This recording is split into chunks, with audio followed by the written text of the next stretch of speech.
Bueno, tenemos aquí en nuestros estudios a Giulio Talamonti para hablar de este caso de Camilo Rivera, ex viceministro de Gobernación, que se declara en rebeldía, y queremos que, entre otras cosas, Talamonti nos explique qué es rebeldía. Alejandra, así es que, bueno, aquí está Talamonti para abordar este tema, por demás interesante. Así es, por demás interesante. Y Julio, gracias por estar con nosotros. Ha sido declarado en rebeldía Camilo Rivera por el caso Infiernito. ¿Qué significa esto, si usted nos pudiera explicar? Claro que sí, Alejandra. Buena tarde, Alejandra. Buena tarde, Andri. Buena tarde a usted que nos sigue en Todo Noticias todos los días en este noticiero de las 18 horas. ¿Qué es rebeldía?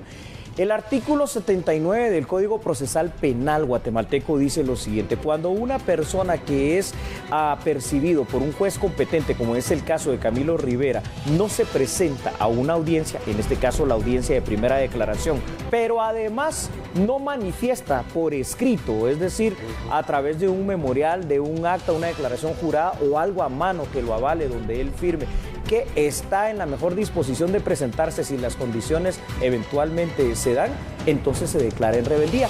Hoy pasó algo muy curioso.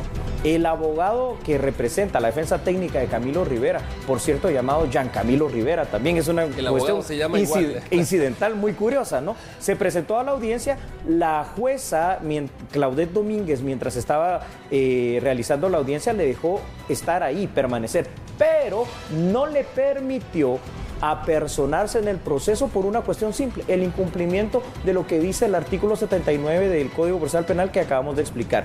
No hay una manifestación escrita, al menos de Camilo Rivera, firmada por él, donde diga que se quiere entregar. ¿Qué significa entonces estar en rebeldía? Eso, pero ¿cuáles son las consecuencias? Lo primero es que ya se le autoriza a las autoridades nacionales a que se emitan los afiches y las alertas con la fotografía, los datos, las señas y características específicas de Camilo Rivera. ¿Qué más significa? Se le arraigó a partir del día de hoy. ¿Qué más significa? Ya está la declaración o la alerta a Interpol para México, El Salvador y Honduras, para empezar a buscar el paradero del exministro Camilo Rivera. ¿Por qué se gira la orden de Interpol solo a estos países, solo a estos 3 países?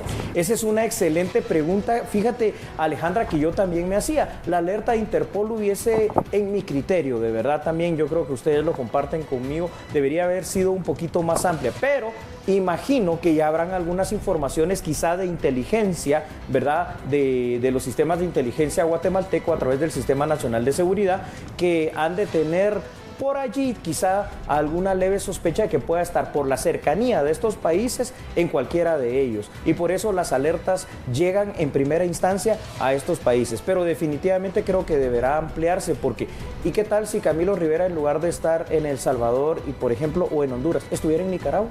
Entonces la alerta de Interpol ya no llega. Claro, incluso, sí, toda la razón, incluso por el sur de México, entrando, se puede ir a cualquier aldea, cualquier comunidad apartada del territorio mexicano, y está pues prácticamente ya sin cobertura de la Interpol en este caso, ¿no?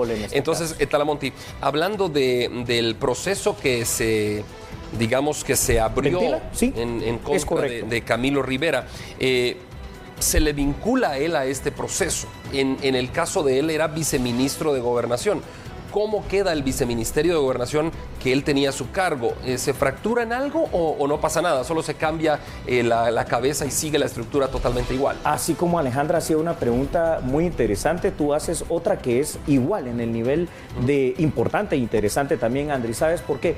Porque la estructura interna del Ministerio de Gobernación hace que haya una cabeza, que es el señor ministro de Gobernación, y luego está el primer viceministerio, en este caso, que es el administrativo, ¿verdad?, y el segundo viceministerio, que es el Ministerio precisamente de Justicia. Luego está el tercer viceministerio para prevención del delito, y el cuarto, que es de temas informáticos, y hay el cuarto, temas informáticos, y el quinto, que es el SAR antidrogas. Pero ¿qué significa que no haya una cabeza en este momento en el viceministerio encargado de seguridad? Quiere decir que la máxima autoridad de gobernación, para ver Policía Nacional Civil, para ver el tema del sistema penitenciario y todo lo que tenga que ver con el andamiaje preventivo y reactivo de la PNC está acéfalo en este momento. Esto es una situación inédita porque no había pasado antes, pero también es una situación que hay que cubrir rápidamente con alguien que pueda sustituir las funciones administrativas. Recordemos que es el verdadero ministro, viceministro encargado de la seguridad, es el corazón del ministerio. Claro, sí, cierto. Así es. Y por eso te hacía la pregunta, ¿no? Claro, al momento de conocerse la orden de captura de Camilo Rivera, él aún era viceministro, él aún estaba cumpliendo con sus funciones. Algo inédito. Claro, dentro del Ministerio de Gobernación. Días después, 3 días después, se da a conocer que él presenta su carta de renuncia. Esto muchas personas dirán, pero ¿cómo manda la carta y no pueden rastrear de dónde provino la carta? Estaba firmada y sellada por él. ¿Cómo se pudo haber dado esta situación? Porque no se le dio ningún seguimiento. ¿Quién llevó la carta?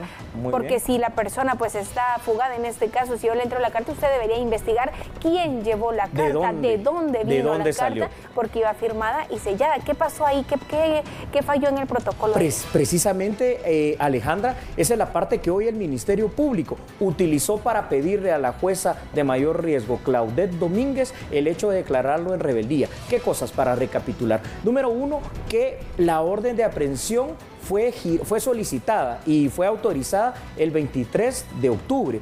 Él es prófugo como tal desde el 29 de octubre, ahí hubieron 6 días. En esos 6 días el Ministerio Público en la audiencia de hoy dijo que hubo fuga de información y la forma de demostrárselo a la jueza Claudette Domínguez por parte del Ministerio Público hoy fue la siguiente.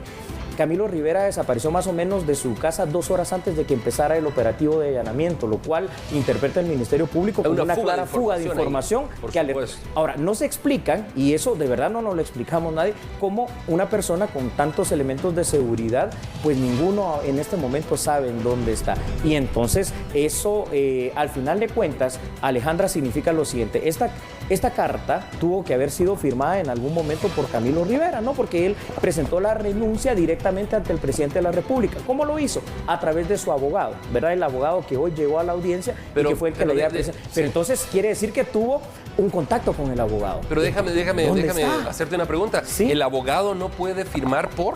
No, ¿por él? No, o sea, digamos, el abogado no puede llevar la carta al presidente y decirle, mire... Y explico por qué. Simple y sencillamente porque no existe un mandato judicial legal donde diga usted me va a representar. Por eso fue que hoy la jueza Claudette Domínguez dijo, no, usted no es Camilo Rivera y no existe un mandato, así que aquí usted tiene que presentar él, por lo cual lo declaro en rebeldía.